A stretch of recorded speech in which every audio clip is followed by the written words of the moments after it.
अडीच वर्षापूर्वी महाराष्ट्राच्या राजकारणात भूकंप झाला. भूकंपानंतर राजकीय पातळीवर वातावरण अस्ताव्यस्त झालं आणि त्यात एक नाव समोर आलं, man of infrastructure Eknath Shinde. Eknath Shinde मुख्यमंत्री झाले आणि महाराष्ट्राच्या राजकारणात अनेक भूकंप जे ते आपल्याला सातत्यानं पाहायला मिळाले. समीकरणं बदलत गेली. मुळात या समीकरणावरून मग झालेलं राजकारण न्यायालयातही पोहोचलं. न्यायालयात ते प्रलंबित आहे, पण आता जनतेचं न्यायालय हे समोर ठाकलेलं आहे.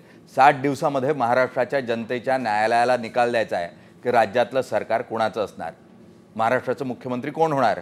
स्वतः महाराष्ट्राचे सध्याचे मुख्यमंत्री एकनाथ शिंदे आपल्याबरोबर आहेत. आपण त्यांच्याही चर्चा करणार आहोत आणि ते जनतेच्या न्यायालयात कसे जाणार हेही विचारणार आहोत. सर, खूप खूप स्वागत आपलं. मुळात जसं मी म्हटलं की जनतेचं न्यायालय येत्या काळामध्ये समोर दिसत असेल आणि त्याची तयारी अत्यंत जोरात तुमच्याकडून सुरू असलेली पाहायला मिळते. इन्फ्रास्ट्रक्चर प्रोजेक्ट्स अनेक आहेत ज्याचं उद्घाटन आम्हाला तातडीनं पाहायला मिळेल. त्यातला प्रमुख जो तुम्हाला असं वाटतं की हा माझा ड्रीम प्रोजेक्ट होता आणि तो मी पूर्ण करून महाराष्ट्राला माझ्या या टेन्युअरमध्ये मुख्यमंत्रीपदाच्या मी सुपूर्द करेल, असा ड्रीम प्रोजेक्ट कोणता? खरं म्हणजे ड्रीम प्रोजेक्ट पाहिले आपण तर जेव्हा आमचं सरकार स्थापन झालं त्याच्या अगोदर तर सगळं ठप्प होतं. मग मेट्रो ठप्प होती, मेट्रो 3 असेल, कारशेड असेल, Samruddhi Nagpur Mumbai, Atal Setu, coastal highway, Pune sea link, missing link, हे सगळं जे काही पूर्णपणे बंद होतं.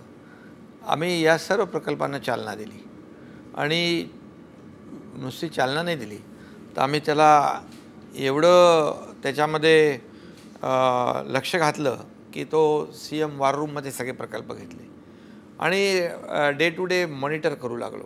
आणि मग अपेक्षित जे जनतेला, आम्हाला नाही, आम्हाला तर आहे, परंतु जनतेला अपेक्षित असे निर्णय आम्ही देऊ शकलो. म्हणजे डिलिव्हरी जी आहे ती अटल सेतू आपण पाहिला. अटल सेतू एक गेम चेंजर प्रकल्प आहे. 1.5 तास कुठे आणि 20 मिनटं कुठे.